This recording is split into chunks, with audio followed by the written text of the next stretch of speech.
In August 1943, at the height of World War II, Nazi Germany still seemed to be in control.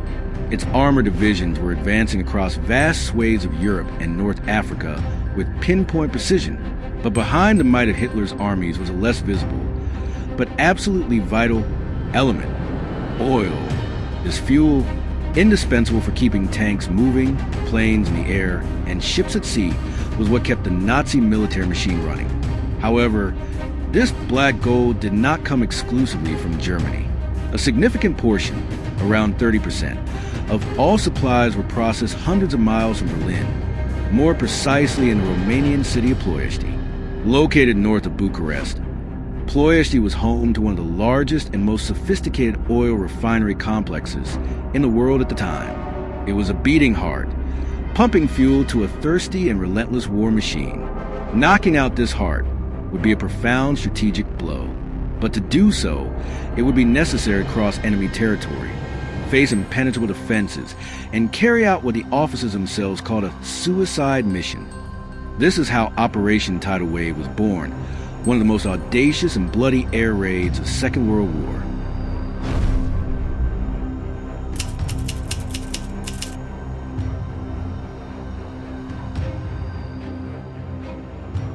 Ploiești was not just an oil-producing city. It was a vital part of the Nazi war effort's logistics chain.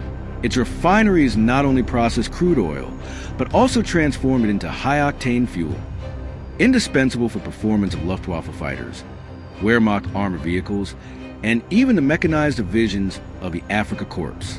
The strategic value was so clear that the Germans themselves invested heavily in modernizing and fortifying facilities.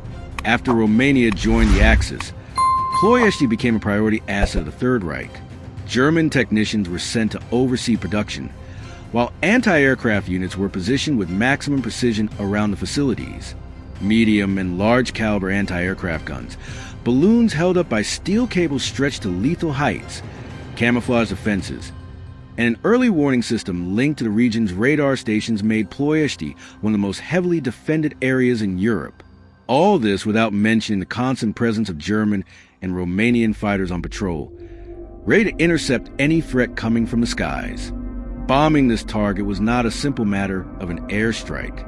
It was an attempt to cut off the energy supply of the entire Nazi army, and this would require a meticulous, coordinated, and extremely daring operation.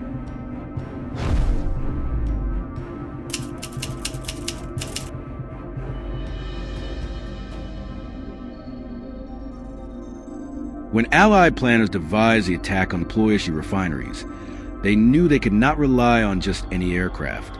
The distance involved, the nature of the target, and the operational risks required a specific machine capable of withstanding the complexity of a mission that combined range, precision, and endurance. It was in this context that the B-24 Liberator presented itself not only as an option, but as the only viable choice.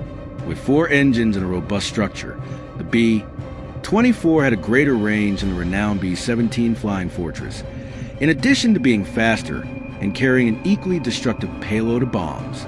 It was an aircraft designed for long distances, perfect for taking off from North Africa, crossing the Mediterranean, flying over the Balkans, and hitting, with precision, the energy heart of the Third Reich. But the difference was not only in the aircraft, it was in the tactics.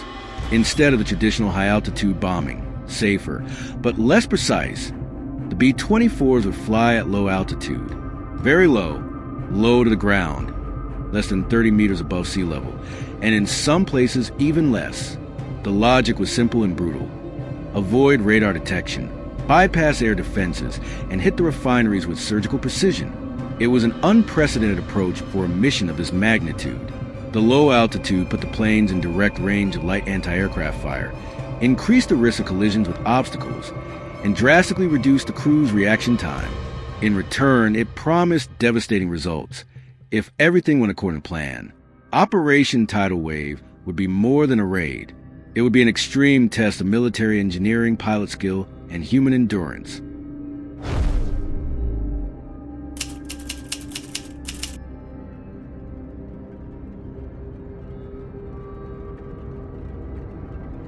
The early morning of August 1st, 1943, marked the beginning of one of the most ambitious air operations of World War II.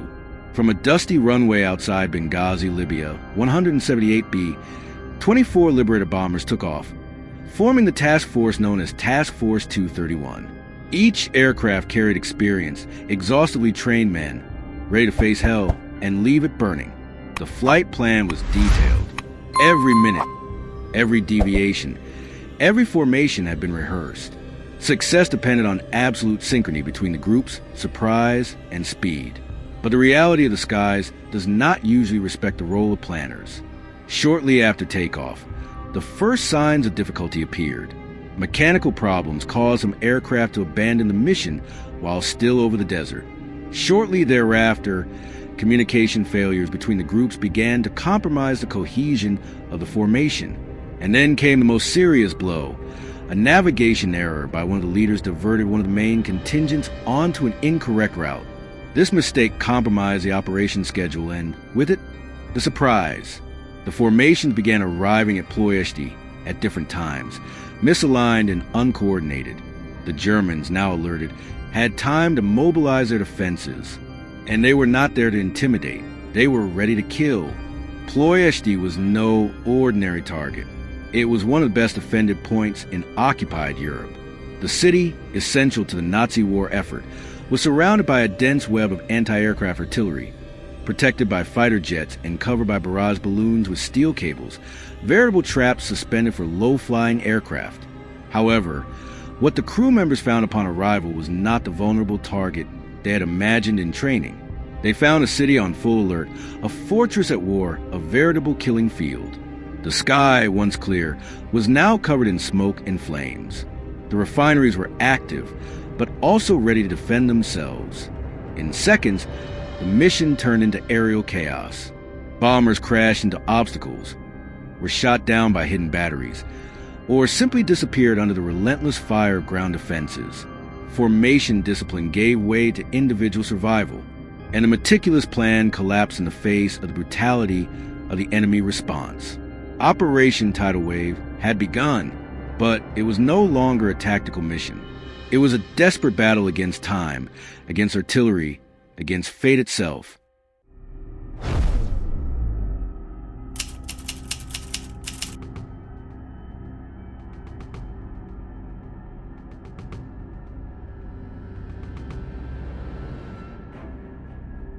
When the first B-24's crossed the skies of Ploiești, they encountered not only resistance, they encountered what many pilots would later describe as a living hell. The attack had lost its element of surprise, and the German defenses were fully mobilized. The city was encased in a lethal network of anti-aircraft defenses.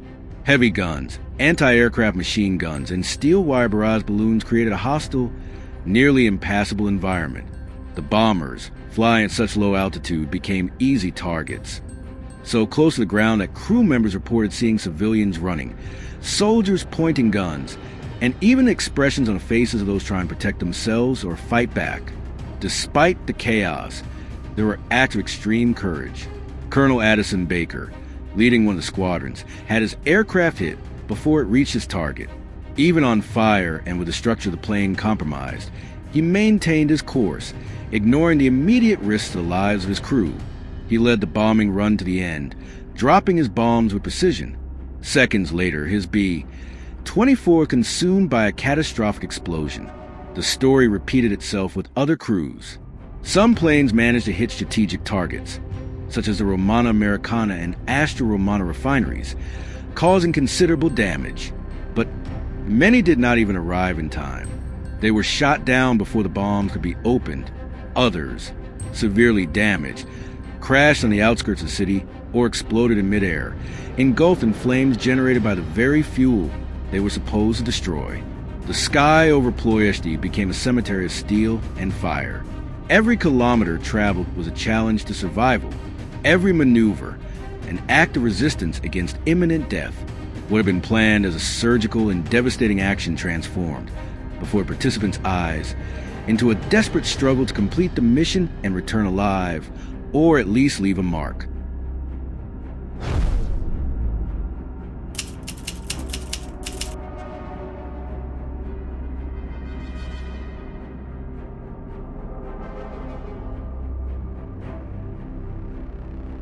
At the end of the mission, the toll was staggering. Of the 177 B, 24 bombers that had left Benghazi, 53 did not return. More than 660 men were killed, wounded, or taken prisoner. This was the most casualty-laden mission in the history of the United States Air Force to date. The magnitude of the losses exceeded all expectations. And yet, amid the devastation, stories of heroism emerged that would forever mark American military memory. 5 Medals of Honor were awarded to participants in the operation, 3 of them posthumously. Never before in the history of the United States military had a single raid yielded so many awards of this level. The recognition reflected not only individual sacrifice, but the epic scale of the mission undertaken. From a strategic perspective, the impact was ambiguous. Some of the most important refineries were severely damaged, temporarily interrupting the supply of fuel to the Nazi Axis. However, the Germans and their Romanian allies acted quickly. Within a few weeks, repair crews were able to restore most of the operations. The interruption was brief. The Nazi war machine continued to churn. Yet Operation Tidal Wave was not in vain. It exposed, incontrovertibly, the vulnerability of the Third Reich's energy infrastructure. Since until then, production centers outside Germany had seemed untouchable. Ploiești showed that not even geographical distances or intensified defenses could guarantee absolute security. More than that, the attack symbolized the Allies' willingness to accept extreme risks in order to strike at enemy hotspots.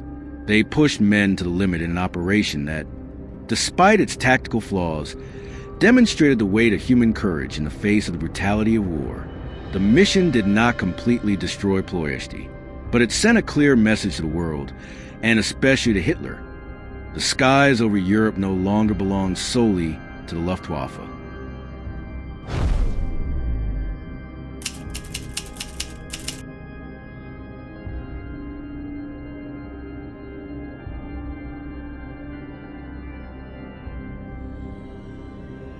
Operation Tidal Wave failed to achieve its immediate tactical objectives.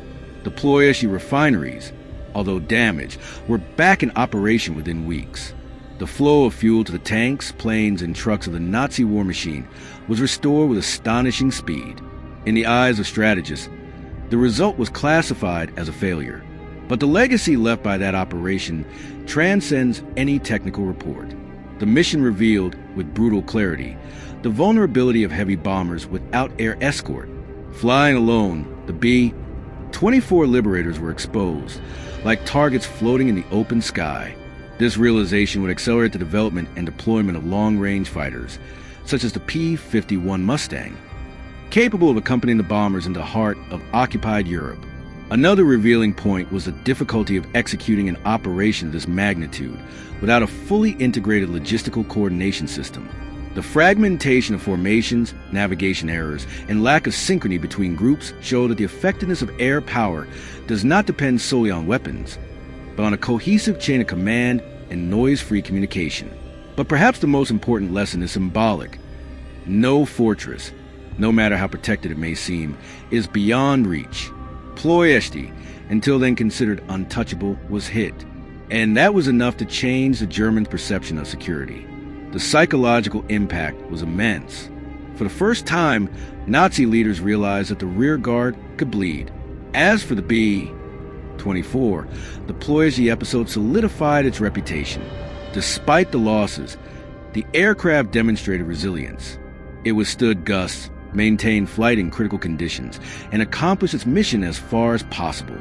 This aircraft will continue to be a key player in air operations throughout the rest of the conflict, from the European theater to the Pacific, casting a shadow over factories, railways, ports, and industrial centers of the Axis. But of all the missions these aircraft would fly, none would compare in intensity, losses, and symbolism to that August morning over Romania. Ploiești was marked as the point of maximum risk, and also of bravery, a milestone where the cost of strategy was measured not only in liters of fuel destroyed, but in lives that burned alongside the kerosene of enemy tanks.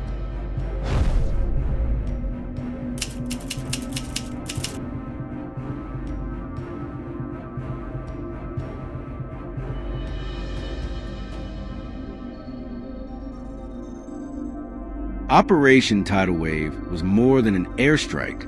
It was a rite of passage, a moment when ordinary men faced the impossible with unwavering determination, knowing they might not return, but knowing that the effort was necessary. They did not change the course of the war with a single strike, but they left a deep scar in the heart of the Third Reich, and an everlasting memory in the minds of those who fought for freedom. Amid the smoke, the twisted steel, and the charred earth, history was written in ink that will not fade. Courage, sacrifice, and conviction. Tidal Wave was not a military triumph. Per Essie, it was a testament to the price paid to break the gears of a tyrannical regime. And as we remember those bombers flying low across the Romanian sky, defying all odds, we are forced to recognize that some victories are measured not in achievement, but in courage. Because sometimes writing history simply means not giving up trying. And perhaps, in the smoke trail left by each down B-24, lies the answer to the question that echoes to this day. How far are we willing to go to defend what we believe in?